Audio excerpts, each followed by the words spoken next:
Welcome to Customer Service, From Ordinary to Extraordinary, provided to you by Educare. When I get older, losing my hair, many years from now, will you still be sending me a Valentine?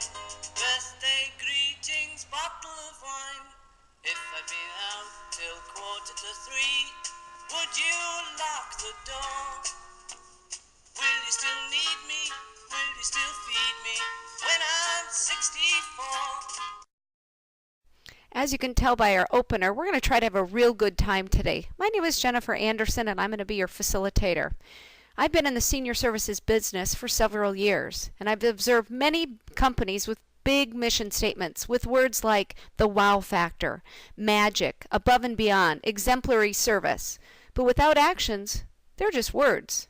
Today, we're going to provide you with the tools to put those words into actions and be a leader in extraordinary customer service.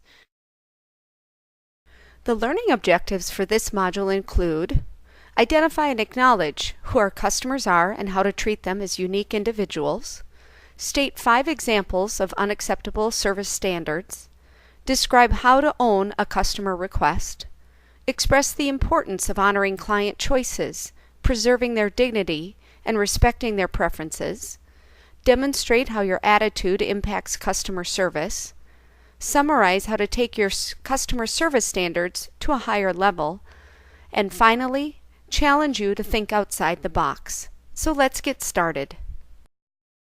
Now, let's review who the customers of your company are. Please take a few moments to write down who you feel the customers of your company would be. Using a piece of scratch paper or the back of your participant's guide, just write down as many thoughts as you have. Who are the customers of your company? I just did that little blast to make sure you're still paying attention. Keep writing.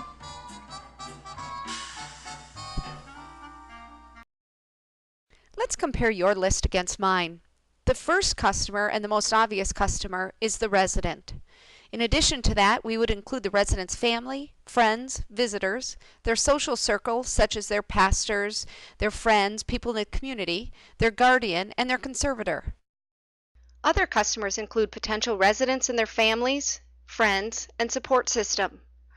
So if you have somebody visiting your facility and they're thinking about placing a loved one there, or perhaps they're there themselves, they are also customers of your organization. Other customers include your peers or your fellow employees, your supervisors, and even your company.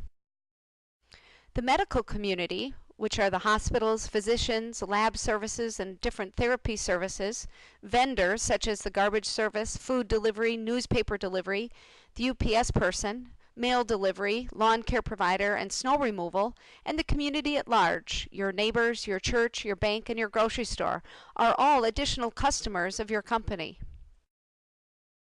In summary, everyone who comes in contact with your company is a customer.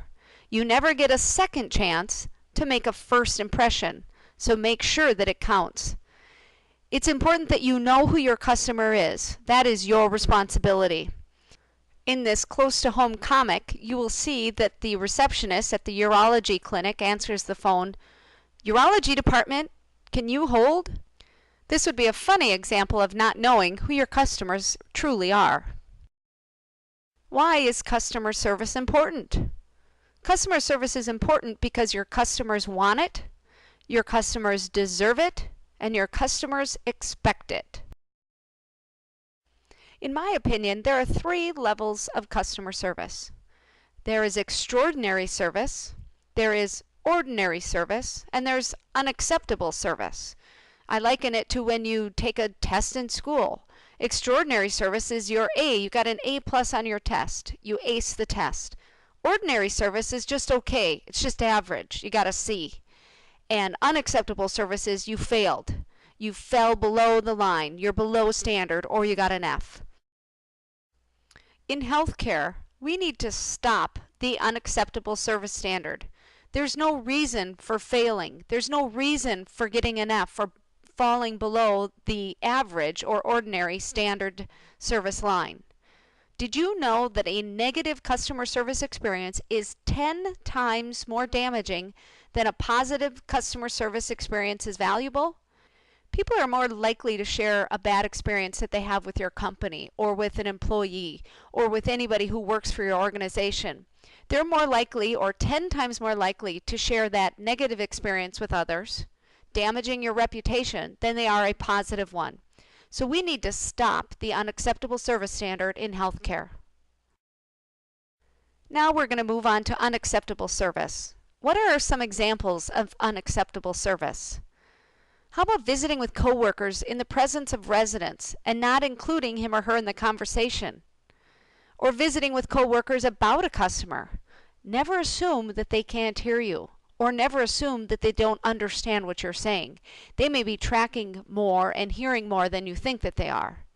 Talking negatively about a coworker or a supervisor, or simply ignoring somebody, failing to provide them a service, or just walking past without even acknowledging their existence.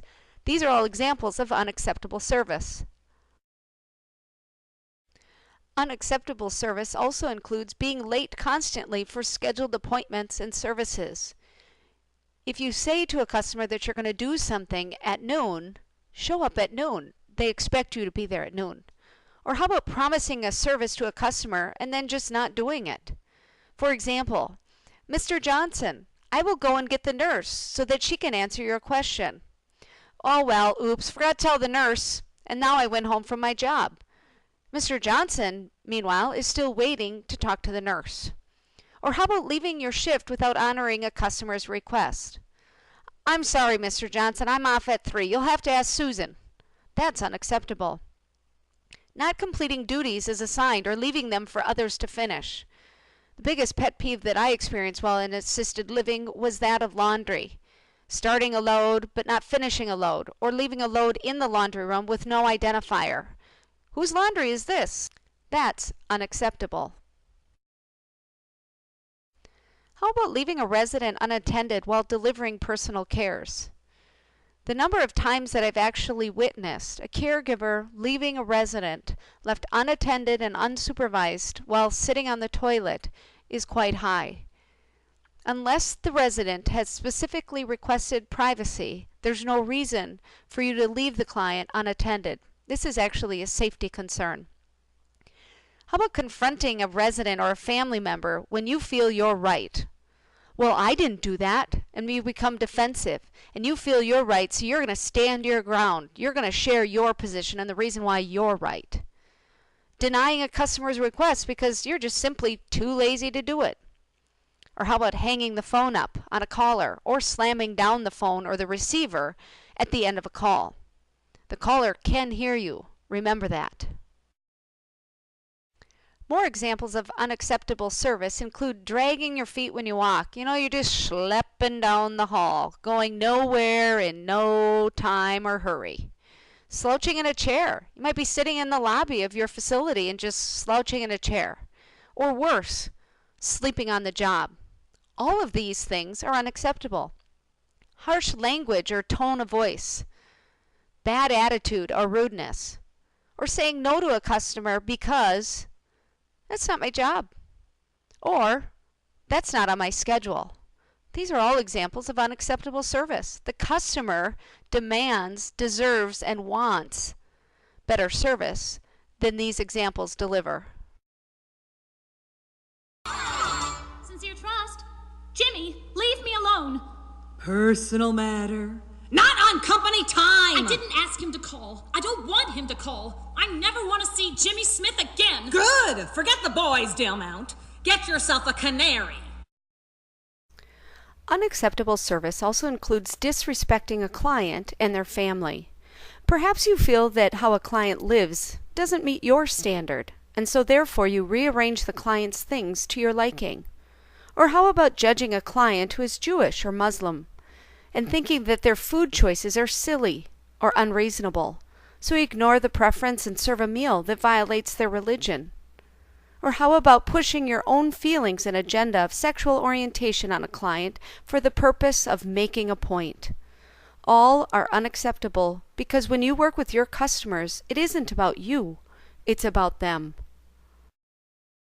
Although my stories and examples of unacceptable service seem exaggerated, crazy, or even impossible, I assure you that they happen every day in healthcare. We need to stop the unacceptable service standard. We need to call our coworkers, our peers, our supervisors when you see, hear, or experience an unacceptable service. We need to work together to make sure that the unacceptable service standard is not tolerated. So now that we've covered unacceptable service, what is ordinary customer service? Now keep in mind, ordinary customer service is what is expected by our customers. It's what they deserve, it's what they want, it's what they expect. So what is ordinary customer service? O, own the request. R, recognize the customer. D, do the right thing. I, important, treat your customers like VIPs. N, notice your surroundings. A, attitude, it makes all the difference. R, respect the customers. And finally, Y, yes is the answer, what is the question? This is ordinary customer service. Believe it or not, what we're going to review in this section is what is considered to be ordinary. But in former years, these were elements or actions that were considered to be above and beyond.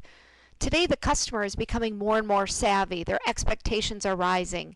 And so now we would consider the things we're going to recommend next as far as ordinary customer service are just normal and standard.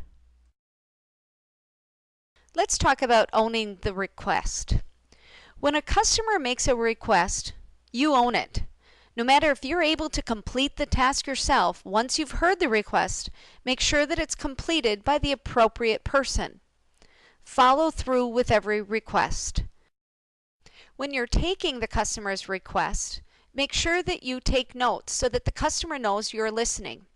Repeat the request back to the customer for clear understanding. We actually encourage employees to carry with them in their pockets or in their smocks a little tablet and a pen or a pencil. Anytime a customer asks you something, take out that notebook and write it down. You can't expect to remember everything. This will make sure that when you near the end of your shift, you can come back to your notepad and say, oh look, I see that Mr. Johnson needed to see the nurse. I better make sure that that happens. Communicate your actions and your efforts to the customers. No communication generally equals no action. So if you want to make sure that you've honored the request, make sure that you've communicated that you've done so to the customer. Owning the request is simple. You see it, you hear it, you own it. You can't pretend that you didn't see something, you can't pretend that you didn't hear it, because if you see it, you hear it, it's yours. You own it.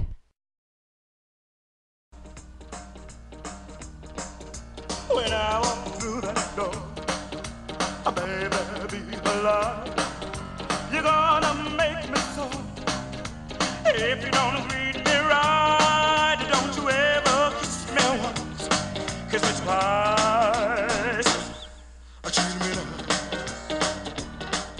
now. Remember, you never get a second chance to make a first impression, so make it count. Recognize every customer and treat them nice. Make sure you greet all customers. This includes your fellow employees. I want you to say hello to everybody you come in contact with, whether you like them or not. The customer deserves to be recognized, and when possible, use their names. You can also share a warm and genuine smile. Did you know that smiling is contagious? So is laughter. Extend a handshake when appropriate, but you want to make sure to greet all customers. And for the receptionist or anybody who's answering the door or sitting at a front desk and greeting customers that come into the building or your facility, get up, walk around the desk, greet all customers, extend your hand and say, how can I help you today? We appreciate your business. Thanks for being here. Engage with your customers at every opportunity. Nothing is worse than being ignored. Even if you see the same resident, the same family member, the same physician, the same mail delivery UPS guy, engage with the customer each and every time you see them. Anticipate your customer's needs. I remember a time when I was visiting an assisted living facility. It was a secured facility, so you had to ring a doorbell to get into the facility. Before I could even get my finger on the doorbell, the receptionist was able to anticipate that I was there, and she opened the door without me having to press the doorbell. She anticipated my needs. Be helpful. Extend a hand. How can I help you today? Make sure that the customer knows that you're there to recognize them and be helpful with whatever it is they need. Let the customer recognize you. Wear your name tag. It's always helpful when a customer can feel good about calling you Sally or Susan or by your proper name. It makes the customer feel good, so wear your name tag.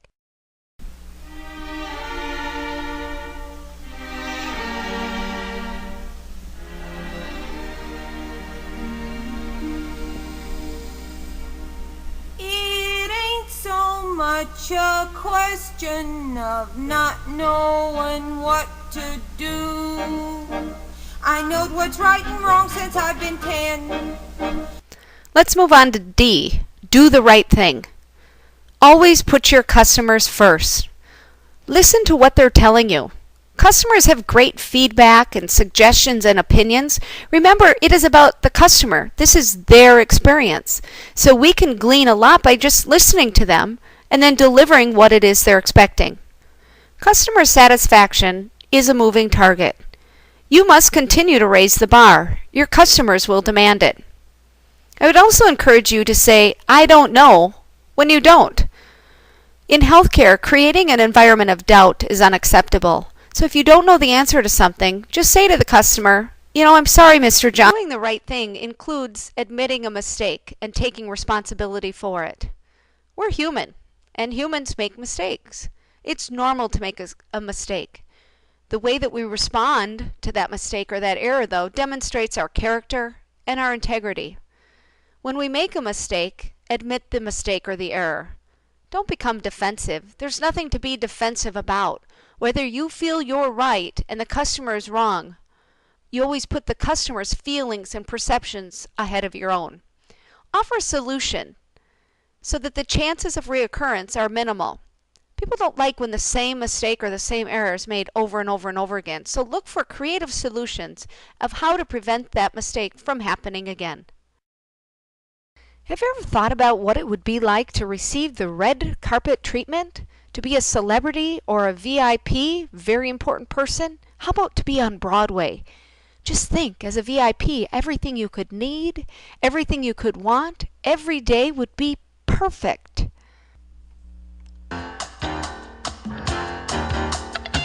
Say the neon lights are bright on Broadway, on Broadway. They say there's always magic in the air on Broadway. But when you walk in... It is your responsibility to make your customers feel like VIPs, very important people, like celebrities. Every time they walk through your front door or you come in contact with a customer, whether it's a fellow employee or a resident, it's your job to make them feel special. There's no time like now to make them feel special. When working with the customers, make sure that every moment with him or her feels as though it's the most important moment of your day. No matter how crazy or how busy, make them feel like very important people, like celebrities.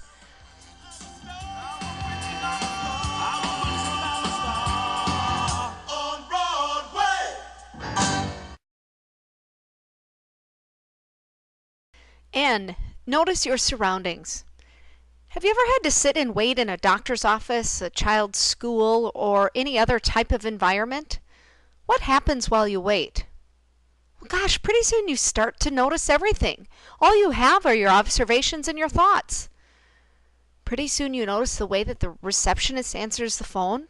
Boy, sometimes she seems a little short and rude. Or how about the carpet stain, the staff disagreement, the broken chair leg, or the messy newspaper? Or even the holes in the wall where the pictures once hung. The list goes on and on. Pretty soon, you notice everything. I'm not sure if I have good news or bad news, but guess what? Your customers notice everything when they visit you too. Many of your customers, like you in waiting, only have their observations and thoughts. So as they sit in your environment or visit your environment, pretty soon they see the messy newspaper, the carpet stain. They witness or observe a staff disagreement. They overhear a rude receptionist answer a call abruptly. Pretty soon, they notice everything. So the way I've got it figured, if your customers notice everything, it's our responsibility to notice everything as well. Your customers expect you to notice. The dropped Kleenex. Don't just walk past it, pick it up. Or how about the trash in the parking lot? Regardless of whether or not you put it there, you noticed it, so deal with it. How about the chair that's not pushed into the table, just cattywampus? The burned out light bulb. Get it replaced. The cloudy water and the fresh flowers. Nothing says I love you like a dead plant. Or how about the cluttered reception desk? Take time to take care of it. After all, if you don't take care of those things, how can you take care of the residents?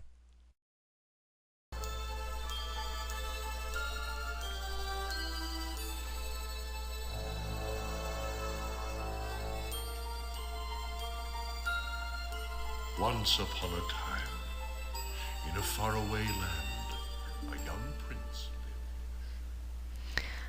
I'd like to share with you a Disneyism taken from Disney Institute's Be Our Guest, Perfecting the Art of Customer Service. They talk about a phenomenon between being on stage versus off stage. At Walt Disney World, if you've ever visited, they want the customers to feel as though every moment there is magical. After all, it's the Magic Kingdom. But they differentiate between being on stage versus off stage. If you've ever had the opportunity to be to any kind of play or theatrical performance, you know that there's a great deal that happens in front of you so that your experience is maximized. We can apply this same on stage and off stage phenomenon into healthcare. In healthcare, you're on stage whenever you're in a public area or in front of customers. Or think of it this way: anytime you think that a customer could hear you or see you, regardless of your thoughts or opinions or their ability to understand, you're on stage. You're in the play. You're front and center stage. You're only off stage when you're behind closed doors and your customers cannot see you or hear you. It's important for you to differentiate the difference between being on stage or being center stage and being off stage. In healthcare, we want you to notice your surroundings so that the experience of the customers can be great, can be magical, because you're on stage, you're center stage. And the last point on N, notice your surroundings, can be best illustrated by this comic. Be careful to notice your surroundings, or you may do something quite silly.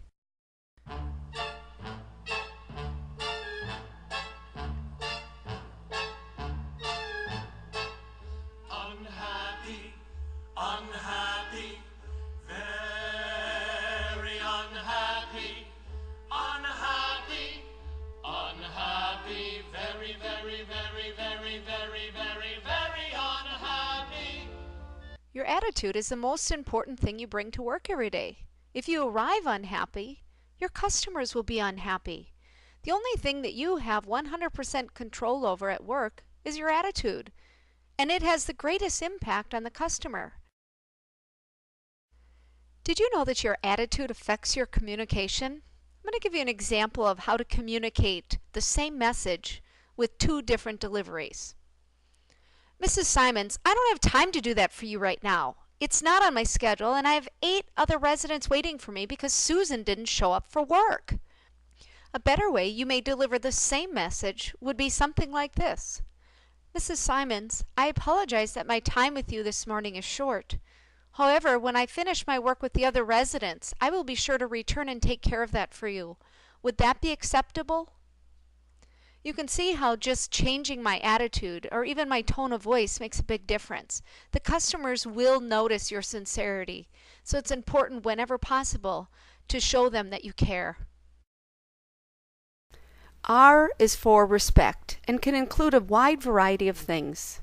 In healthcare, respect means being polite and gracious, honoring the customer's request for privacy, their choices and preferences, preserving their dignity so we don't see them for their disability or diagnosis, and knowing when to step in and when to back out.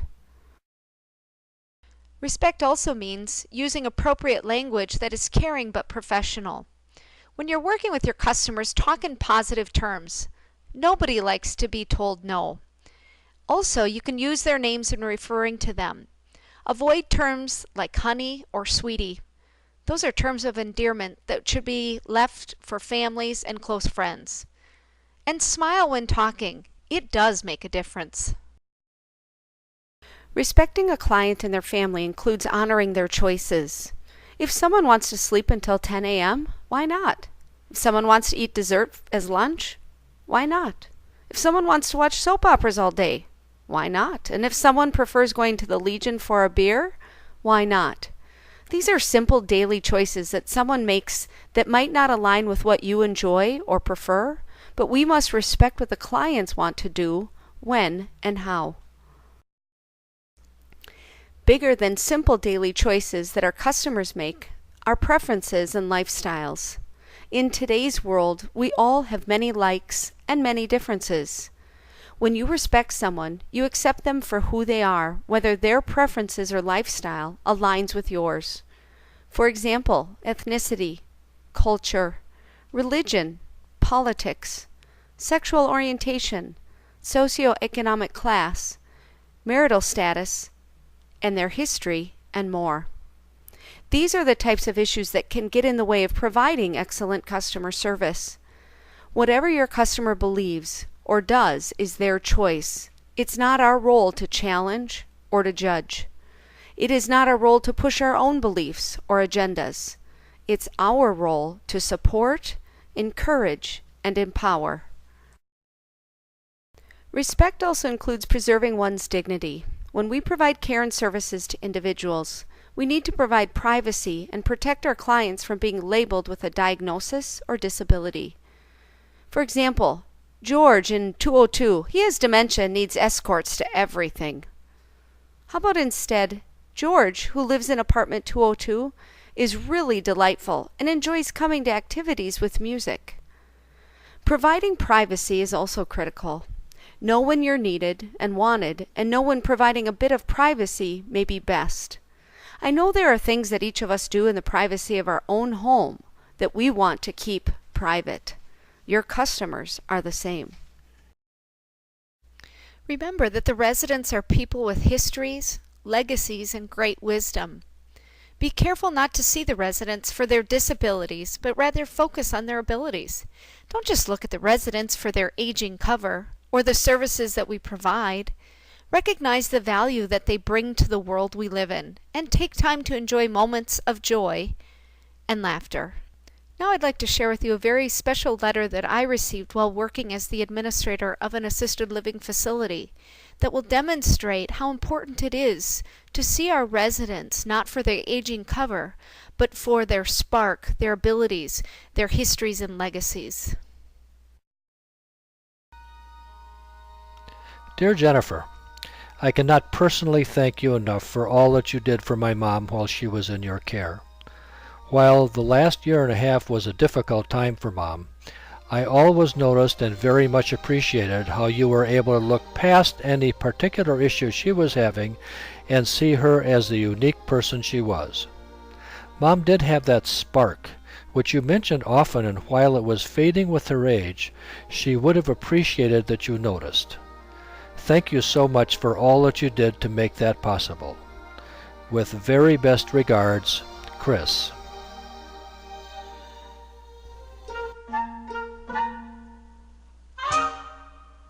I've got the question, I've had it for days. I've got the answer, dear. I'll put the question in one little phrase. I'll say what you wanna hear. Yes is the answer. What is the question? No is not an option. That's a phrase that we like to use in our place of work. Problems are opportunities, and we need to look for creative solutions. Think outside the box. Think about it. Let's say you're driving down the road in your car when you pass by a bus stop and you see 3 people waiting for the bus. First, an old lady who looks as if she's about to die. Second, an old friend who once saved your life, and third, the perfect partner you've been dreaming about. Which one would you choose to offer a ride to, knowing that there could only be one passenger in your very small car? You could pick up the old lady because she's going to die and thus you should save her first. Or you could take the old friend because she once saved your life and this would be the perfect chance to pay her back. However, you may never be able to find your perfect mate again, so perhaps that's the best option. The simple answer to this quandary is yes. I would give the car keys to my old friend and let her take the lady to the hospital. And then I would stay behind and wait for the bus with the partner of my dreams. Think outside the box. There are always many different solutions to the same problem, but we have to think outside the box and be creative. We've spent a lot of time covering what our customers expect, or what is ordinary in today's healthcare environment, as our service standard. But did you know that the difference between ordinary and extraordinary is just simply that little extra? And I believe you've got what it takes. What did Lewis say to Clark when everything looked bleak? What did Sir Edmund say to Tenzing as they struggled toward Everest Peak? What did Washington say to his troops as they crossed the Delaware? I'm sure you're well aware. What'd they say? We can do it. We can do it. We can do it. Me and you. We can do it. We can do it. We can make our dreams come true. So how do we get from ordinary customer service to extraordinary customer service? Did you know that extraordinary customer